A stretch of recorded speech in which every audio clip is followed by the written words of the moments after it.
What's going on, guys? This is AJ from allforgamers.com.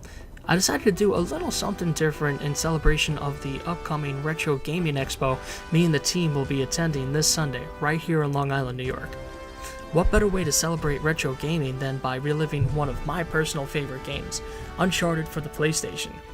Now, the game footage that's going to be shown will be from the updated version released on the PS4 from the Nathan Drake collection. The game did originally come out in November of 2007 on the PlayStation 3 to show off the then new system's graphical capabilities. Now, you guys might not think it counts to be considered retro, but I mean, come on, the game's over 10 years old. Where are we going to draw the line here?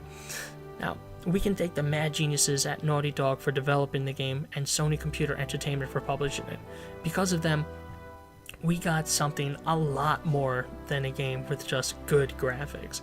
We got a stunning world full of amazing character interaction, great cover-based shooting, climbing. I mean a lot of climbing, to be honest, but one hell of a story overall. Uncharted is what you would get if Lara Croft, Indiana Jones, and Nathan Fillion had too many vodka tonics one night and decided to experiment with one another. You wait about 9 months for perfection, and pop, you got yourself a charming, wise-ass adventurer with lady problems by the name of Nathan Drake. The game's pacing, in my opinion, is pretty spot on. Where most games take about 5 to 10 minutes setting up characters, this one doesn't. It doesn't hold you by the hand explaining who each character is. Instead, we start with Nathan right smack in the middle of one of his adventures. Funded and joined by journalist Elena Fisher, we see Nathan cracking up right here, open the famous Sir Francis Drake's coffin to find out, to our surprise, a journal. Now, throughout the game, of course, we're going to find out more of the importance of this journal. Believe me, it does become important. So this does set up our first blockbuster movie explosion. Check this out. What are you doing? Okay, come on! Go! Bam! I love that scene. Oh, man. And then we're also introduced to one of my personal characters of all time, Victor Goddamn Sullivan. Or, really, Sully for short. There he is, all of his glory. Now, Sully's actually Nathan's mentor and father figure. You alright? So, as you can see, he's also a gentleman too. I mean, how can you say no to a blonde in trouble? Flattery will get you screen time. Yeah, I'm more of a behind-the-scenes kind of guy. Victor Sullivan. Huh. Alright, so from here, our boys are now traversing the cave. Now, where they find some clues as to where to locate the City of Gold. That's, of course, El Dorado. Now, amazingly enough, they're actually finding clues that might not be a gold city, but more actually of a gold statue. Bad news of what they're actually finding here is that they're not entirely on time. So they're unfortunately a few hundred years late. So people actually had taken the statue, kind of booked it, and decided to bring it somewhere else. Here, check it out. I bet the Spanish dragged it out on cut logs. We're 400 years late for this party. So the trail's cold. Yeah, it looks that way. Son of a bitch. Unless... Now this is where anybody, of course, would put their tail between their legs and kind of try to head home. But not our boys, no. They actually start to head home, kind of, but they stumble upon a World War II U-boat, and this is where Nathan is right now. And they find a map right in the middle of the U-boat, where, of course, Nathan is putting two and two together, and he's not coming up with apple pie. He's actually finding the location, of course, where the golden idol is going to be. Gotcha. Are you all right? Sully, you're not... Hello. Now, of course, I ask you, what would an action-adventure game be without a great villain? Boring as all hell, that's really the answer right there. Enter typical evil Englishman Gabriel Roman and his goons. Now, he is assisted by, that kind of jerk right there, Lieutenant Atok Navarro. We find out that Sully kind of owes Roman a lot of money, and Roman intends on collecting. So Roman decides to relieve the boys of their map, and as a sign of being a real nice bad guy, he decides to do something really awesome. And he decides to, Whoa. Come on, Roman. well, you'll see. He's got nothing to do. Yeah, he shoots Sully. I'm not happy about it, but that's what happens. More explosions. That's explosion number 2. And we continue down the rabbit hole of this story.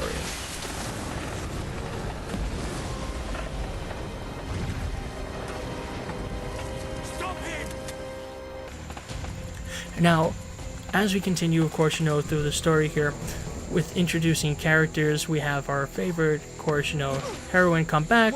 Bam, we have Elena right over here, and she decides to give some payback, of course, for them leaving her at the dock. Now, the character development in this series is absolutely fantastic.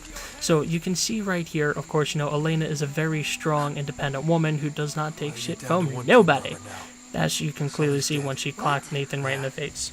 We're next if we don't get out of here. Oh God. So, always good to, of course, have not conflicting characters, but complementary characters.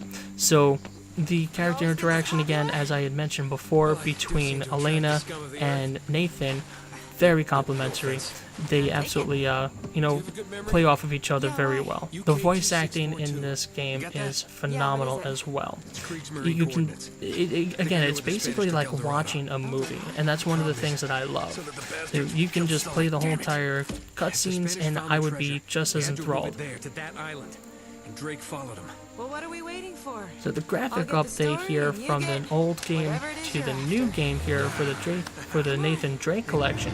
Believe it or not, the graphical overhaul wasn't really by much, but still enough to absolutely make this, game shine even more.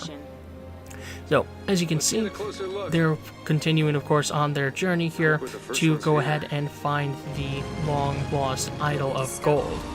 And then the plane decides to catch on fire, and Elena decides to be a complete badass and jump out of a burning plane. I don't know about you guys, but I know I couldn't do that at all in my wildest dreams. The best things here are the character interactions between Sully and Nathan. Here, listen to this.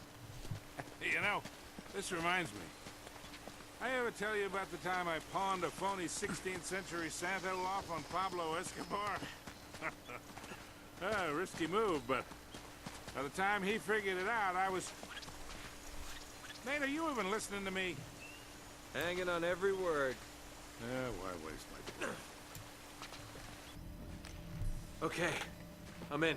What do you see? Something nasty happened to these guys. There's blood everywhere. And soup. What? I'm in the captain's quarters. Get this, he's still here. What's that supposed to mean? It looks like he was killed. Ripped to shreds, actually. Oof, what a way to go. Yeah, sounds terrible. Check his wallet. You're all hearts, Sully. As you can see, the action does not stop there. So we have a lot of action scenes. This is just one of them where you're outrunning all the pillars and you just barely make it. And, of course, we gotta wait for our boy Sully over here. He's a little slow, but he's old. You gotta give the guy a break. The graphic capabilities here for the water is absolutely phenomenal, as you can see, with all the droplets coming down right onto the water, the white caps, everything flows beautifully over here. The greens, the browns, everything meshes here. And look at this beautiful sunrise right over here. I love this. Absolutely jaw-dropping. Right with the waterfalls right there.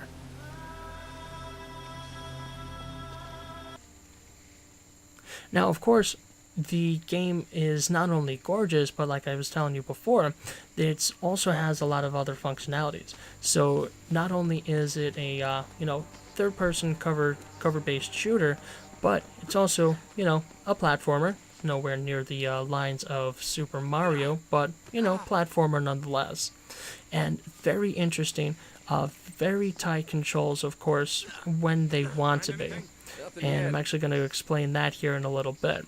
But you can see right here, jumping from place to place, can be no problem a lot of the times. Hey, So another thing here is you can absolutely interact with a lot of the different Alright, let go. objects This to ought to get hold it. across to other objectives. hurry, Sully. Which, of course, in an action-adventure game is always necessary. Let's hope this place has a back door, huh? A lot of the times you looks will get familiar. hints, as you see There's here something from in the Drake's journal D-pad. about this. So if you don't know exactly what you're doing, the game takes a little bit easy on you and gives you hints to try Yeah, to help you there it along. is. And right there Looks is like the this thing journal is some kind of trying to lamp help you or out brazier. again. You just press the See if you can center light it. button on the PlayStation So, on the after all your PlayStation bitching about the controller. cigar, now it comes in handy, huh?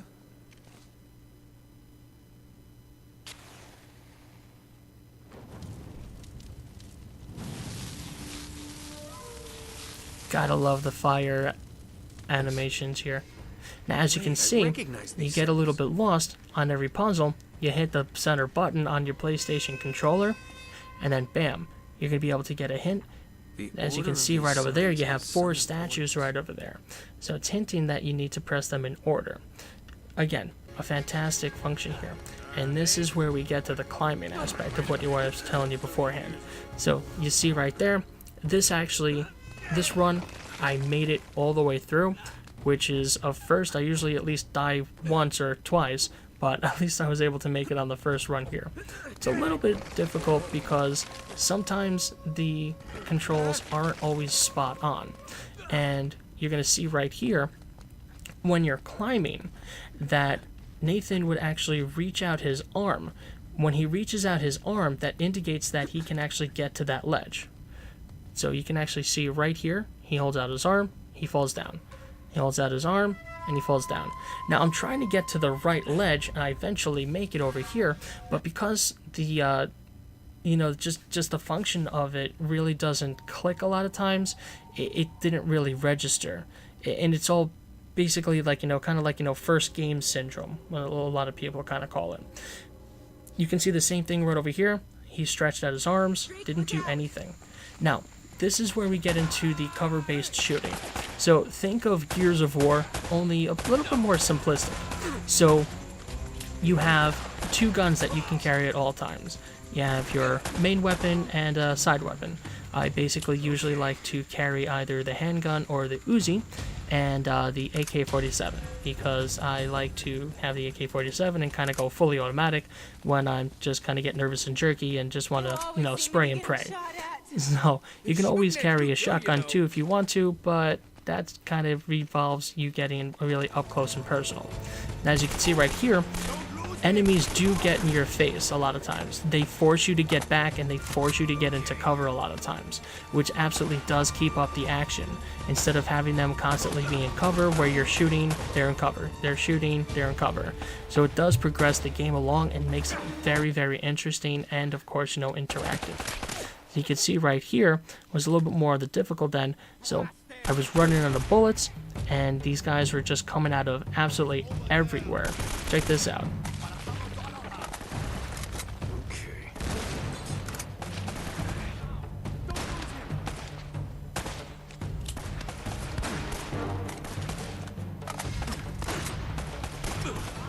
That guy came out of nowhere. And a good thing here with the health system is that when you start to see everything go black and white, that's when you know you're just about on the verge of death. So you don't need necessarily a long green line to tell you where your health is.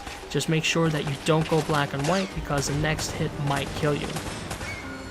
So when you just stay in cover for a little while longer, everything comes back into color and you have nothing to worry about. Absolutely fantastic transition, and I think one of the best ways to indicate to a player to kind of like say, hey, listen, you gotta get back in cover or you're gonna die. One of the best things about the game, other than the storyline, is that there's a lot of collectibles here with the game too. I'm not going to spoil any of the storyline here for you, which is why we're going, of course, from the beginning of the story to a lot of the interactions here and a lot of the collectibles. I started this game here on one of the games I had already beaten, so I'm actually just showcasing a lot of the trophies that I have won throughout all of my adventures going throughout the game. So if you're a completionist, you'll absolutely love, just searching for all the knickknacks and treasures. They are very well hidden in a lot of places, so they could become very, kind of like a more of a pain than anything else to try to hunt every single one of them down. I myself, I'm not a completionist, so that's why it doesn't really bother me to collect them all.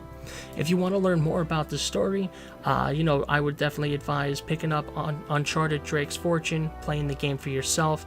The game is fantastic, great music. I would say I give it an 8.5 out of 10. Of course, not perfect by any means, but I think it's just around the realm of perfect. They had to tweak it a little bit. I think it would be a 10 out of 10. But we do also have 2 other games.